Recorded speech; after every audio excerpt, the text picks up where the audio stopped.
ये वाक़या शायद आपने आज तक किसी और मौलवी से ना सुना हो।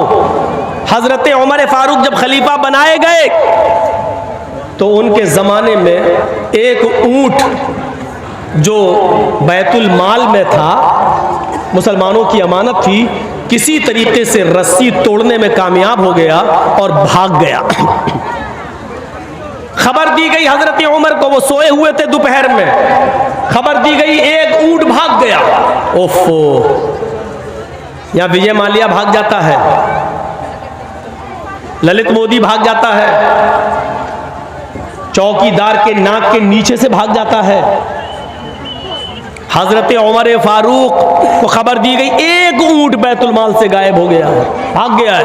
हजरत उमर को पता चला कि एक ऊंट, या अल्लाह, मैं कयामत के दिन अल्लाह को क्या जवाब दूंगा, मैं अमीरुल मोमिनीन हूं। उठे और चप्पल भी नहीं पहनी उन्होंने, नंगे पैर भागे।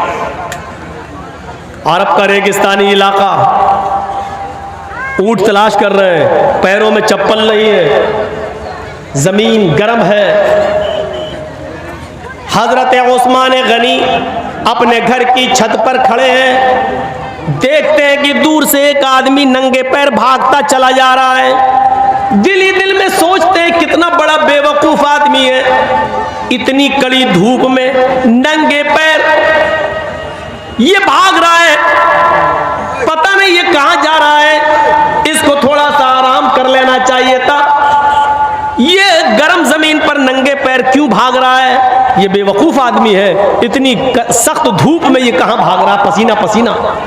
जब हजरत उमर करीब से गुजरे तो उस्मान गनी पहचान गए कि ये तो हजरत उमर है। कहने लगे, अमीरुल मोमिनीन, इतनी कड़ी धूप में आप कहां भाग रहे हैं, कहां जा रहे हैं? फरमाया, है उस्मान, बैतुल माल का एक ऊंट गायब हो गया है, वो आगे आगे भाग रहा है, मुझे उस ऊंट को पकड़ के बैतुल माल में जमा करना है।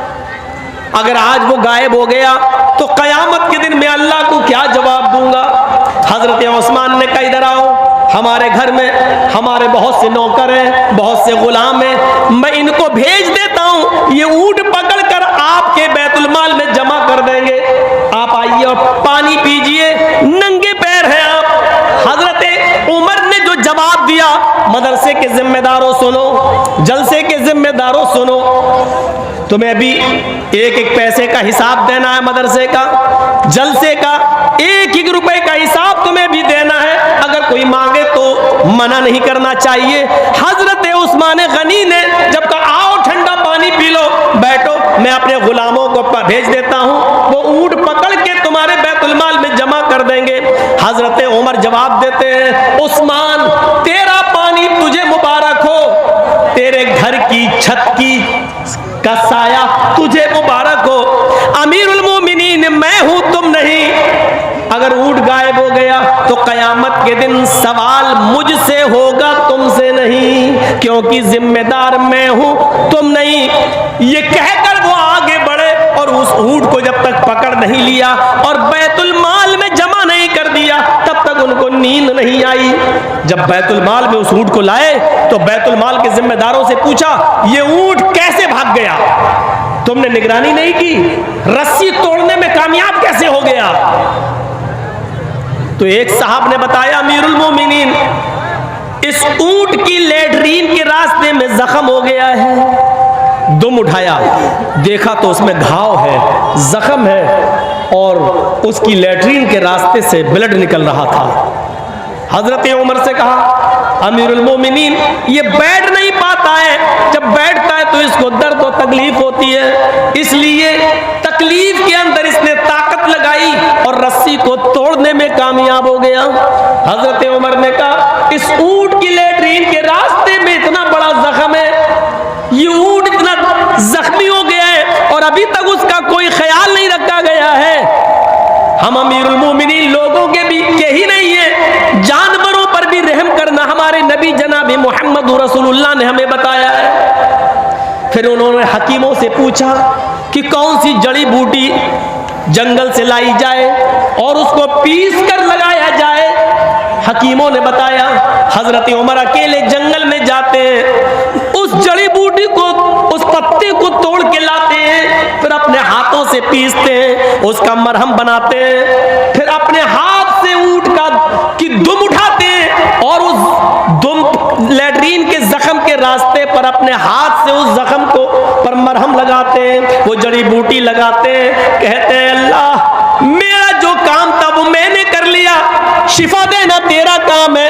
ऐ अल्लाह मैं अपनी जिम्मेदारी से आजाद हो गया, ऐ अल्लाह अब इसको शिफा देना ना देना ये तेरा काम है, जानवरों पर रहम करना ये मेरी जिम्मेदारी है, मैंने अपनी जिम्मेदारी निभा ली है, जो हो सकता है वो मैंने किया है। ऐ अल्लाह इस ऊंट को जल्दी से शिफा दे दे। इस वाक़े से पता चलता है कि जिम्मेदारी क्या चीज होती है।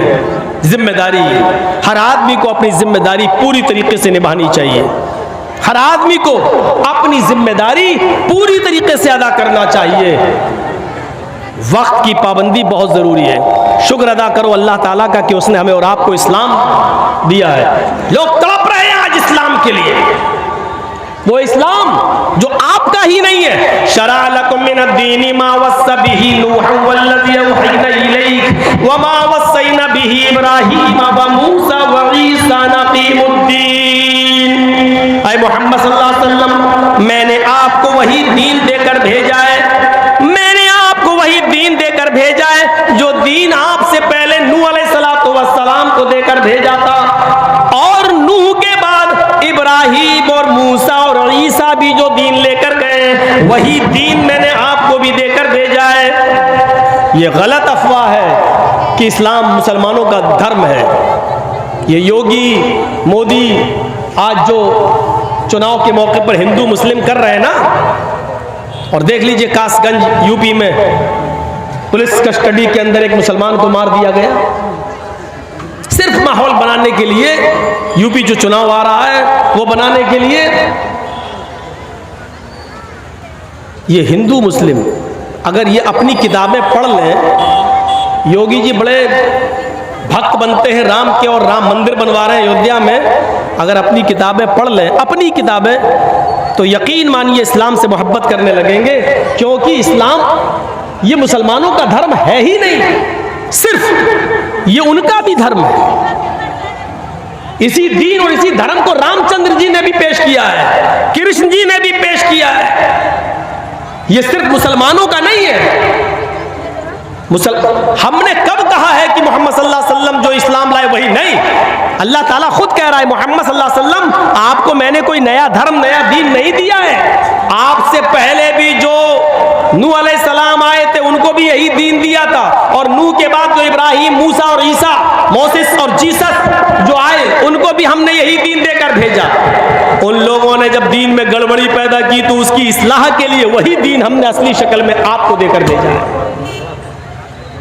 क़ुल या अहलल किताबी तालू इला कलिमतिन सवाइन बैनना व बैनकुम अल्ला नअबुदा इल्लल्लाह। आए मोहम्मद सल्लल्लाहु अलैहि वसल्लम आप ऐलान कर दीजिए, आप दुनिया वालों को बता दीजिए, आप दुनिया वालों से कह दीजिए, आप यहूदियों से और ईसाइयों में ऐलान कर दीजिए, या अहलल किताब, आए अहले किताब, आए तौरात वालों, जबूर वालों, इंजील वालों, आए यहूदियों, आए ईसाइयों और आए दाऊद अलैहिस्सलाम के मानने वालों, तालऊ इला कलिमतिन सवाइन बैनना व बैनकुम, आओ एक ऐसे कलमे की तरफ। देखिए कुरान क्या कह रहा है, तालऊ इला कलिमतिन सवाइन बैनना व बैनकुम, आओ एक ऐसे कलमे की तरफ, आओ एक ऐसे मूल मंत्र की तरफ जो हमारे और तुम्हारे दरमियान बराबर है। यानी वही कलमा आए यहूदियों तुम्हारा भी है, वही कलमा ईसाइयों तुम्हारा भी है। और देख लो मूसा अलैहिस्सलाम जब रसूल बनकर दुनिया में आए तो उनका कलमा था ला इलाहा इल्लल्लाह, मूसा रसूलुल्लाह। नूह अलैहिस्सलाम को जब पहले रिसालत मिली तो उनका भी कलमा था ला इलाहा इल्लल्लाह, नूह रसूलुल्लाह। ईसा अलैहिस्सलाम आए तो उनका कलमा था ला इलाहा इल्लल्लाह, ईसा रसूलुल्लाह। देख रहे हैं आप, नूह आए तो कलमा नहीं बदला गया, सिर्फ दूसरा जुमला बदला जा रहा। बस ला इलाहा इल्लल्लाह तीनों का एक ही रहा। ला इलाहा इल्लल्लाह नूह रसूलुल्लाह, मूसा जब आए तो पढ़ा गया ला इलाहा इल्लल्लाह मूसा रसूलुल्लाह। ला इलाहा इल्लल्लाह नहीं बदला जा रहा है। ईसा जब आए तो पढ़ा जा रहा है ला इलाहा इल्लल्लाह ईसा रसूलुल्लाह। कलमा पहला मंत्र नहीं बदला गया, रसूल के एतबार से दूसरा जुज बदला गया। जब इस्लाम आया, मुहम्मदुर रसूलुल्लाह आखिरी नबी बनकर आए, तो आपने भी उसी मूल मंत्र को बाकी रखा, ला इलाहा इल्लल्लाह मुहम्मदुर रसूलुल्लाह। पहला मंत्र नहीं बदला गया। और हिंदू भाइयों में भी पहला मंत्र वही है, एकम ब्रह्मादित्य नास्ति नास्ति किंचन, एक ही ब्रह्मा है दूसरा नहीं। बल्कि पंडित जब मरता है तो मरने से पहले अपने बेटे को ला इलाहा इल्लल्लाह पढ़ने की वसीयत करता है। मरने से पहले कहता है मेरे बेटे तू भी मरने से पहले ला इलाहा पढ़ लेना, जिसको हम वेदों की जबान में अनकही कहते हैं। ला इलाहा हरणे पापन इल्लल्लाह परमपिदम। मेरे बेटे मरने से पहले ला इलाहा पढ़ लेना, हरणे पापन, जब तू ला इलाहा इल्लल्लाह पढ़ेगा तो तेरे पाप हरण हो जाएंगे, तेरे पाप मिट जाएंगे। ला इलाहा इल्लल्लाह पढ़ोगे तो तुम्हारे पाप धुल जाएंगे, मिट जाएंगे, खत्म हो जाएंगे। यानी इस्लाम लाने से पाप मिट जाते हैं। इन्नल इस्लाम यहदिमु मा कान क़ब्ला, जो इस्लाम कबूल कर लेता है, कलमा पढ़कर इस्लाम की शीतल छाया में आ जाता है, उसके इस्लाम लाने से पहले जितने भी गुनाह हैं सारे के सारे गुनाह माफ कर दिए जाते हैं, उसके गुनाह बख्श दिए जाते हैं। ये इस्लाम का भी कलमा है। कौन कहता है कि इस्लाम सिर्फ मुसलमानों का धर्म है? कौन सी चीज ऐसी है जो हम करते हैं और आपके यहां नहीं है? बताइए। हम कलमा पढ़ते हैं, आप भी ब्रह्म सूत्र पढ़ते हैं, हम ला इलाहा इल्लल्लाह पढ़ते हैं, आपके यहां पर भी ला इलाहा इल्लल्लाह है। ला इलाहा हरणे पापन इल्लल्लाह परम पिदम, ये क्या है? एकम ब्रह्मा द्वितीय नास्ति नास्ति किंचन, ये क्या है? हम नमाज पढ़ते हैं, आपके यहां पर भी साष्टांग है। 8 अंगों को जमीन पर रखो, 8 अंगों को जमीन पर रखो, यानी नाक और माथा 2, 2 हाथ 4, दोनों घुटने 6 और दोनों पैर 8, यानी सजदा करो। हमारे यहाँ नमाज है तो आपके यहाँ साष्टांग है, यानी सजदे का जिक्र आपके यहाँ पर भी है। बल्कि कृष्ण जी ने अर्जुन को 5 वक्त की नमाज पढ़ने का हुक्म भी दिया श्रीमद् भागवत गीता के अध्याय 6 मंत्र नंबर 10 में। योगी युज्जित सततमात्मानं रासिस्थिता एकाकी अच्युतात्मनिराशीर परिग्रह। जब तुम ईश्वर की पूजा करने खड़े हो तो पूरे शरीर का योग कर लो, पूरे शरीर की एक्सरसाइज कर लो। हृदय नमः, सीने पे हाथ रख लो, हृदय दिल नमः, सर को झुका लो, सजदे की जगह पर हृदय दिल हाथ। हिंदू को देखते हो आप ऐसे करता है, मूर्ति के सामने खड़ा ऐसे, ओम भूर्भुवः स्वः। किसी हिंदू को आपने ऐसे ऐसे नहीं देखा होगा, ऐसे ही देखा होगा। क्यों? दिल से इबादत या दिल से पूजा। ये हृदय, जब ईश्वर की पूजा करने खड़े हो तो दिल पर हाथ रख लो। हम लोग भी अल्लाह अकबर कहकर यहाँ हाथ रख लेते हैं, जो लोग जहाँ रखते हैं हमें उनसे कोई एतराज नहीं है, लेकिन इबादत दिल से होती है, इस बात को याद रखिए। हृदय नमः, अपने सीने पर हाथ रख लो। अर्जुन कह रहे हैं, कृष्ण कह रहे हैं अर्जुन से, कृष्ण जी अर्जुन से, सतत महात्मानम, और हमेशा पढ़ते रहना, कभी छोड़ना नहीं। राशि स्थित, एक दिन छोड़ दोगे धर्म से हट जाओगे। अल्लाह के नबी ने क्या कहा? मन तरक सलात मुतअम्मिदन फक़द कफ़र, जिसने कसदन जानबूझकर एक वक्त की नमाज छोड़ी उसने कुफ्र किया। एकाकी अच्युतात्मा निराशीर परिग्रह, एक अल्लाह के सामने खड़े हो जाओ, यच्चतात्मा, अपनी आत्मा को वहीं लगा दो, इधर उधर मत देखो। ऐसे नहीं। हम लोग क्या करते हैं? अब तो बहुत से लोग ऐसे करने लगे। अल्हम्दुलिल्लाह रब्बिल आलमीन। अब कहीं इमाम साहब ने अगर कहीं लंबी सूरत पढ़ दी, अलिफ लाम मीम ज़ालिक करके, तो चौंक जाएगा, है ये तो बहुत लंबी सूरत है, फिर ऐसे घड़ी देखेगा। आजकल ये हो रहा है। कभी कभी तो ऐसे भी देख ले, ऐसे भी हो जाते हैं। जबकि कृष्ण जी अर्जुन से कह रहे हैं यच्चतात्मा, आत्मा वहीं लगी रहे, दिल इधर उधर नहीं होना चाहिए, एकाकी एक जगह। निराशीर परिग्रह, सारे देवी देवताओं से निराश हो जाना, ऊपर वाले से निराश मत होना।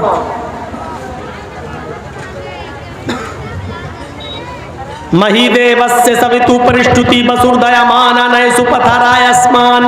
और उसमें ये मंत्र पढ़ना, महीदेवस्य सवितु परिष्टुति, मही मनी महान है हमारा देवता, देवस्य हमारा देवता, महीदेवस महान है हमारा देवता, सवितु जिसके लिए सारी की सारी परिष्टुति तारीफ प्रशंसा है, महान है हमारा वो देवता जिसके लिए सारी की सारी प्रशंसा सारी की सारी तारीफ है। हम लोग क्या पढ़ते हैं? अल्हम्दुलिल्लाहि रब्बिल आलमीन, तमाम तारीफें उस अल्लाह के लिए हैं जो दोनों जहान का रब है। कृष्ण जी कह रहे हैं ये पढ़ो, हमारे यहाँ भी वही पढ़ा जा रहा है। कृष्ण जी कहते हैं अर्जुन बसुर दयामाना, उसके बाद कहो वो बड़ा दयालु और कृपालु है। हम लोग क्या पढ़ते हैं? अर्रहमान अर्रहीम, वो बड़ा ही मेहरबान इंतहाई रहम करने वाला है। कृष्ण जी कहते हैं पढ़ो नए सुपथराय आसमान, सुंदर पथ मानी रास्ता, राय मानी चलाना, आसमान हमारे फायदे के लिए। हाय प्रभु हमको हमारे लाभ हमारे फायदे के लिए सुपथा सुंदर रास्ते पर चला, हमको हमारे लाभ के लिए फायदे के लिए अच्छे रास्ते पे चला। हम और आप क्या पढ़ते हैं? इहदिना सिरातल मुस्तकीम, ऐ अल्लाह हमको सिराते मुस्तकीम पर सीधे रास्ते पर चला। कृष्ण जी के जो कह रहे हैं वही हमारे नबी ने भी कहा है। इसीलिए मैं कहता हूं कि हिंदू मुस्लिम की राजनीति करने वाले अगर अपनी किताबें पढ़ लें तो कभी इस्लाम से नफरत नहीं करेंगे, मुसलमानों से नफरत नहीं करेंगे। उनके बस में नहीं है नफरत करना अगर वो किताबें पढ़ लें। जैसे हम इस्लाम पढ़ने के बाद और हिंदू धर्म की किताबें पढ़ने के बाद किसी हिंदू से नफरत नहीं कर सकते, क्योंकि हमारा कुरान कहता है एक मनुष्य को, एक नफ्स को अगर किसी ने कत्ल कर दिया तो वो पूरी दुनिया का कातिल है। मन कतल नफ्सन बिगैरि नफ्सिन औ फसादिन फकअन्नमा कतल अन्नास जमिया, जिसने दुनिया में किसी एक मनुष्य को, चाहे वो हिंदू हो या मुसलमान, सिख हो या ईसाई, किसी भी धर्म का, किसी भी जाति का, किसी भी मजहब का मानने वाला हो, अगर आपने किसी को कत्ल कर दिया तो एक इंसान को कत्ल नहीं किया, पूरी दुनिया की इंसानियत को कत्ल कर दिया, पूरे विश्व की इंसानियत को मार डाला, पूरे मानवता का, पूरी इंसानियत के आप कातिल हैं, एक को नहीं मारा है आपने। कुरान सारी दुनिया के इंसानों को एक परिवार से देखता है, एक खानदान से तशबीह देता है। या अय्युहन्नास इन्ना खलकनाकुम मिन ज़करिन व उन्सा व जअलनाकुम शुऊबन व क़बाइल लितअरफू, है सारी दुनिया के इंसानों तुम आपस में भाई भाई हो इसलिए कि तुम्हारा बाप एक है, तुम्हारी माँ एक है, तुम एक बाप आदम से और एक माँ हव्वा से पैदा किए गए हो। जब तुम्हारा बाप एक, तुम्हारी माँ एक, तो तुम सब आपस में भाई भाई हो, खानदान तुम्हारा एक है, तुम एक परिवार की तरह हो, तुम एक खानदान की ब्रांच, एक पेड़ की शाखाएं हो। लीजिए कुरान हम सबको एक खानदान से, एक परिवार से जोड़ रहा है और कह रहा है कि तुम सब आपस में एक दूसरे के भाई हो, तुम सब आपस में एक दूसरे, एक ही माँ और एक ही बाप के बेटे हो। इतनी बड़ी इंसानियत का सबक मेरे भाइयों दुनिया के किसी मजहब के अंदर नहीं मिलेगा। हाँ, लेकिन कुरान और हदीस के कानून को हमें फॉलो करना है।